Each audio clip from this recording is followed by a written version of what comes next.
Hi guys, welcome to chapter 10, lesson 1. We're going to go ahead and jump right in with some more functions. So up to this point, you guys have graphed and analyzed linear, exponential, and quadratic functions. And in this lesson, we are going to graph some more functions. These are going to be radical functions. And we're also going to compare the radical functions to what is called the parent function. So if you want to follow along here, I'm just going to go through a few things in the book and do some examples with you guys. So a square root function is considered a type of a radical function. You've been doing square root since 5th grade at least. Just a reminder of vocabulary that the number or the expression underneath the radical sign is called a radicand. And the radicand cannot be negative. So here's the example of the parent graph. It's the function of x is equal to the square root of x. You can see that it's graphed over here. It is a curved graph, and the domain is listed as x is greater than or equal to 0, and the range is y is greater than or equal to 0, because it becomes negative in the x values or the y values. So they're going to ask you to do something as simple as graph a function and then tell us what the domain and range is. And sometimes it's going to ask you to compare that function with a parent function, and you're going to see that over here on the next page. I think you remember that when you looked at functions such as f of x equals ax squared, that if a is negative, then it is going to be reflected across the x-axis. So across the x-axis. Now, this is going to be an example of similar to a formula of a radical function here. Y equals a times the square root of x plus h plus k. So things to note about this: if a is going to be bigger than 0, it's always going to be in the first quadrant. And if it's less than 0, it's going to be reflected over the x-axis, and it's in the fourth quadrant. So you're really dealing with the first and the fourth quadrant for these. If you have k, this number, and it's outside of the radical, then that is going to affect the y-axis. So it's either going to be translated up or down, depending on if it's positive or negative. It's going to be up if it's a positive number, and it will go down if it's a negative number. Now, the number under the radical sign with the radicand that you're adding to the x value is going to affect whether or not that function moves left or right along the x-axis. So we would call that a horizontal shift versus the vertical shift. So keep that in mind as you're working through the lesson. So this first graph here, y equals -3, is greater than x. Because a is negative, it's going to be reflected over the x-axis, and you can see that here. So they plot the points and do a nice curve. No one's perfect with their curves, but don't give up. Keep trying. They do want us here to state the domain and range. So you can see the domain, your x values, they never get less than 0. So you would want to say that x is greater than or equal to 0. And the y value is actually not above the x-axis, it's below the x-axis. So y is always going to be less than or equal to 0. And that's all you have to do as far as graphing it. Now, how does this graph compare with your parent graph, which is way up here? Maybe we don't have a parent graph up there. It might be on the previous page, or we could just use this one here. Well, it's reflected over the x-axis, and I would say that it definitely is stretched a little bit this way because it seems steeper to me than this parent function right here. And that's all you would need to do. And then they have some practice questions if you'd like to jump into that. So here's an example where we've got this number out here, this k that's sitting out here. So that's going to affect the vertical change here. And you could see it. It goes up 1 from the parent function. So it changes vertically. Now the curvature does not look any different to me than in the parent graph. So there is no change in curvature. The domain, again, it's going to be where x is greater than 1, greater than or equal to 0, sorry. But the y values, looks like your range, it's going to be where y is greater than or equal to 1 because it never goes below 1. So that explains the domain there. Domain and range are pretty easy for most people to understand. Now, when you look at this example here, B, now we're playing around with H, which is going to affect the horizontal translation of your function. So we've got our parent graph here in green, and then the blue graph with these specific points are going to be the new function. And you can see it's just translated 2 units to the right. There's that horizontal change. And your domain, well, it looks like x starts at 2 right here. So you're going to say x is greater than or equal to 2. And the range for y, it never goes below the x-axis, so y is greater than or equal to 0. One thing I want to point out to you right now is the notation that they use right here. Now, if Mr. Milligan had you guys use this notation, then go ahead and continue to use it. I don't find that it's necessary. It's almost like an added step, but that's up to you. If Mr. Milligan required that, then I'm fine with that as well. Okay, so that's half of the lesson. And then the other part of the lesson is, if I can get to it here, just those are the practice that they wanted you to do. And then of course they always give us the real life example. So they've got the Golden Gate Bridge over here. It's 67 meters above the water, and the velocity of falling from the bridge, it's represented with the variable v, and it's fallen at h meters. So we use this formula here, v equals the square root of 2gh. They give you the constant, 9.8 meters per second squared. You should remember that from science.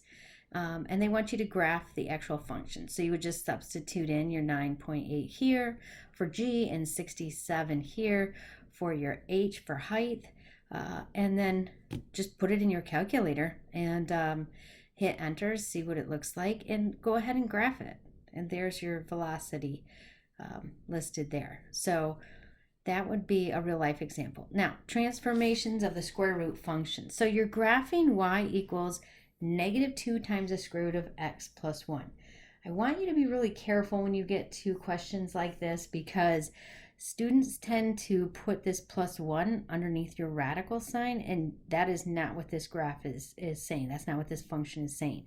So make sure that you put that outside of your radical sign. So it's graphed here. They want you to go ahead and compare it to the parent graph, which you'll have a parent graph up. I will show you how to do that in just a second. So it's always present whenever you are having to compare with your new function.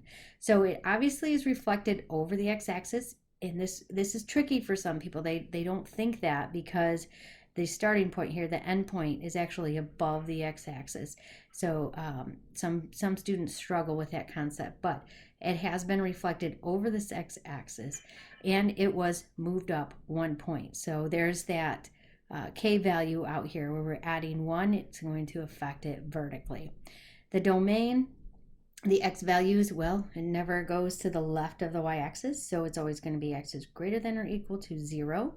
And as far as your range, your y values, well, it starts at 1 and it goes down from there, so negatives. So I would say that y is less than or equal to 1. And I think those are pretty straightforward. Now, you may work in the textbook if you would like to. I'm not going to require you to do that. I actually have a link for you guys to go ahead and take a look at this worksheet. I really only want you to do a few problems. It's not this specific worksheet, but you will see that as you work. And what I have done here is I have split my screen, and I know you guys can do that on your Chromebook, and I've got Desmos opened up over here. I went ahead and put the parent graph in, so when I have to compare these, it's very simple for me to do that. So when you do your worksheet, and I'm going to do a few of these problems with you, these are different from the worksheet you'll have assigned for homework, but when you do your worksheet, I'm not asking you to choose some values and substitute in. You're beyond that. You don't really need to do that. But I am going to ask you to go ahead and use a graphing calculator, and you don't have to use Desmos. I just find that it's one that I prefer, especially when I'm doing the digital learning type of learning here. So when I enter this, it's going to have go ahead and graph this. And with Desmos, I like it because I can move it around, I can zoom in, I can zoom out. It makes it really easy for me to compare the two. I don't have a problem with colors, so I can see my parent graph is this lower graph, the red here, and the blue graph is going to be the one that's above it. And so what's happening here, and you can zoom in even more if you want to look closer to the y-axis. You might just have to play around with it a little bit, but to me it does seem as if they both are starting down here at 0. And it looks like this is just going to be stretched up a little bit, and that's pretty much the only difference. I would say that my domain and my range are both going to be x is greater than or equal to 0 and y is greater than or equal to 0. So hopefully that helps you. Now, I'm going to go ahead and delete that. Now, when you do your worksheet, you are going to graph the function like it says to do here. And so you definitely want to graph it. You do want to do a little bit of a comparison with the parent graph. I'm not looking for a full paragraph on that, but a sentence or two just telling me was it translated up or down or reflected, and then the domain and range. So for this first one, you want to go ahead and graph it. You do not need to graph the parent function. If you want to see the table of values here so that you can graph specific points, which I do recommend, you obviously are going to start with 0, 0, and then where x gets, see if I can do this, this is a little trickier, where x is 1, y is 1.3, and where x is 2, y is 1.8. So you're seeing that there's going to be a little bit more of a curvature. Yours will probably look a little better because you're not trying to do this digitally. And when I compare it, I would say that it's not translated up because they both start right at 0. And I can zoom in even more if I need to try to make sure I'm correct. But I would say that that is not translated at all. And we would know that just because of the actual setup of the graph, of the function itself. And I would just say that it was stretched. Bear with me as I write on here. It's a little tricky. And I would say it's stretched vertically. Not a lot, but a little bit. And then for your domain and your range. And I did not use a special notation there, but you get the idea. Okay, so I want you to do that for the worksheet. That's as simple as you need to do for this first lesson, because we're really just taking a look at square root functions and what do they look like in a graph, and comparing them with the parent graph. Now, when I come back to Desmos over here, I'm going to go ahead and enter this equation, this function, just so you can see what it looks like. So we've got the y equals square root of x, and this is where you want to make sure that you just arrow over so that when I put the +2 in here, it is not under the radical sign, as we talked. That will make a big difference. Why did that not go in there? I'm not sure. Okay, so I'm looking now for my graph. I had zoomed in quite a bit, so I really need to zoom out so I can see. There's my other graph. Now this one's really easy as far as graphing goes. I'm going to graph my parent graph, and then I have to translate 2 units up, and that's my new graph here. So you can compare them. I would say that it's just translated 2 units up, so you would want to write that. Again, I'm sorry, this pen is a little difficult to write in this small space. 2 units up, and my domain for this one, the x value doesn't change. It's going to be x is greater than or equal to 0, but my y value does change. So my y-intercept is really at 2. So I would go ahead and say that y is going to be greater than or equal to 2. And you can tell by looking over here, your y value never gets less than 2. And the last one that I want to show you is here, number 3. And for this one, just go ahead and enter your function. Now this time I'm not going to have to arrow over because that -3 is included right here in the function. And you can see now what's going on with the graph. So here's our parent graph. And by the way, if you want to change the colors, there is a way. I can't remember how it works, but there's a way to do it in Desmos. But this is my parent graph. You're going to get really used to seeing that. And then here's my new graph. Now, this is the h value here, this -3.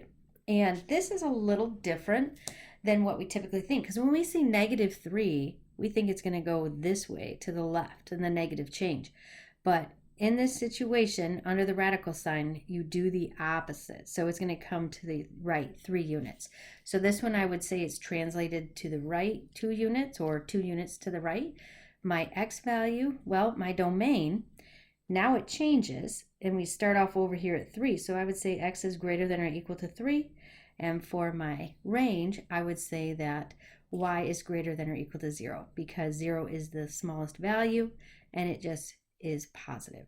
So I will share with you a document for you to do that will be on the lesson for the remote learning dashboard. And after you complete that worksheet, if you could just do a screenshot for me. Actually, I don't even need a screenshot. I'll put the instructions on the dashboard so you'll know exactly what I'm looking for, so you can receive credit for that. But feel free to email me if you guys have any questions, and good luck with the lesson.